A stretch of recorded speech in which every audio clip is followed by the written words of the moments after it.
the day God visited Abraham, the God who does the impossible.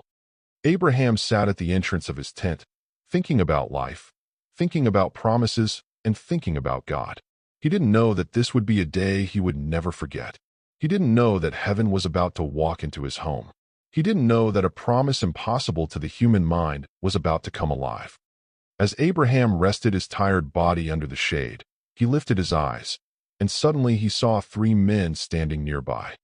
They had come silently, suddenly, stood tall, peaceful, and calm. They carried a presence that could not be explained. Abraham didn't know exactly who they were, but something in his spirit told him, this is no ordinary visit. Without hesitation, despite his age, Abraham ran toward them. This was not just politeness. This was honor, urgency, and reverence. He bowed low, almost touching the ground. "My lord," he said respectfully, "please stay with me a while. Let me bring water to wash your feet.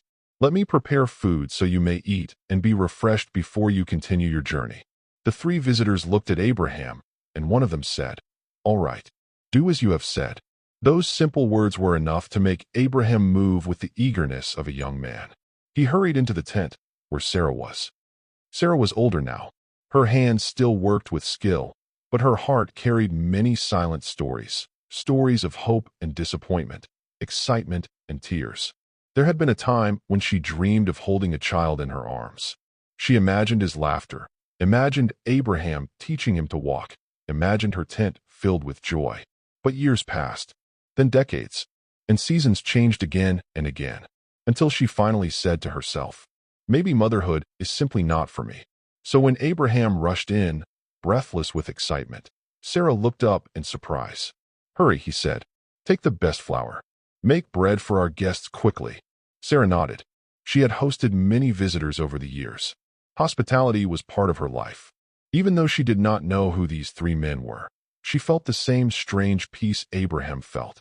She prepared the dough with practiced hands, kneading, shaping, baking. Meanwhile, Abraham hurried to the field and chose the best calf he owned. His servant prepared it quickly. Abraham brought milk, yogurt, and roasted meat and set everything before the three men under the oak tree. And there Abraham stood, the great father of faith, watching over his guests like a humble servant. As they ate, one of the men looked up and asked, "Where is Sarah, your wife?" Abraham answered, "She is inside the tent." Then the visitor spoke words that froze the air. "I will return to you around this time next year. And Sarah, your wife, will have a son." Everything stopped. Time stopped. Even the wind seemed to pause. Inside the tent, Sarah heard every word. Her hands stopped moving. Her heart skipped a beat. And then, without thinking, she laughed. Not loud, not openly, just a quiet, broken, almost tired laugh. A laugh that said, "Me, a mother? At this age? With this wrinkled skin and fragile body? And Abraham, also old? Is this even real? Is this practical? Is this possible?" She whispered to herself. "How could a worn-out woman like me enjoy such pleasure again?" It was not a laugh of joy. It was not a laugh of mockery. It was a laugh of pain mixed with disbelief. A laugh from a woman who once hoped, but learned to bury her hope deep. Then the Lord spoke. He turned to Abraham with a question that pierced the silence. Why did Sarah laugh? Why did she say, "Can an old woman like me have a baby?" Sarah froze. She did not expect anyone to hear her silent laugh. But God hears what others cannot. Then came the words that have echoed through history.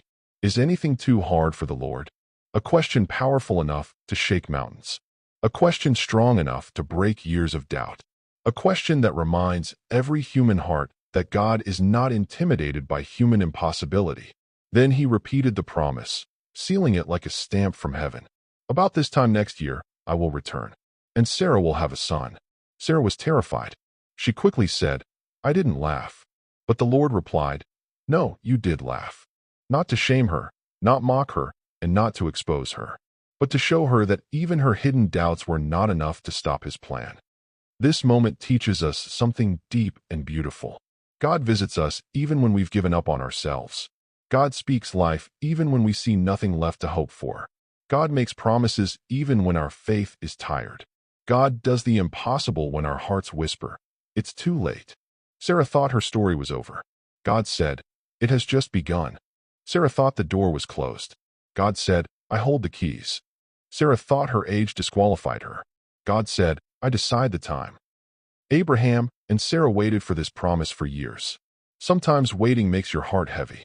Sometimes waiting makes your faith weak. Sometimes waiting makes you laugh, not because you are happy, but because you don't know what else to feel. But God never forgot them. God never abandoned their prayers. God never changed his mind. And 1 year later, just as he promised, Sarah held her son, Isaac, a name that means laughter, not the laughter of doubt, not the laughter of pain, but the laughter of joy, the kind of laughter that comes when God proves that nothing is too hard for him. Here are 5 lessons from the story. 1. God sees you even in the heat of life's hardest seasons. Abraham was sitting in the hottest part of the day when God appeared. God often meets us in our most uncomfortable moments. 2. Hospitality and kindness open doors to divine encounters. Abraham welcomed strangers, but they were not strangers. They were messengers of heaven. 3. Your silent thoughts matter to God. Sarah did not speak aloud, yet God responded to her private feelings.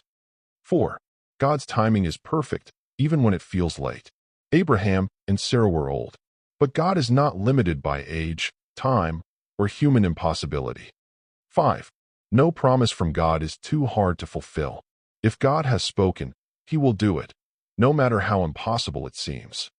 Finally, the story of Abraham and Sarah reminds us that God is still the God who visits, still the God who speaks, still the God who hears silent cries, and still the God who does what no human can do.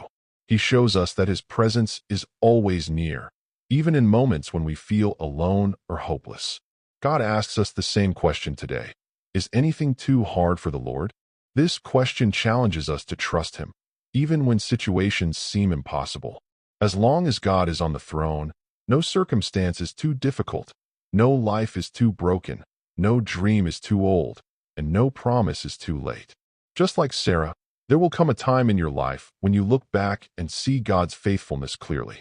You will be able to say with joy, God has made me laugh again, knowing that he fulfilled his promises and brought hope where there once was doubt.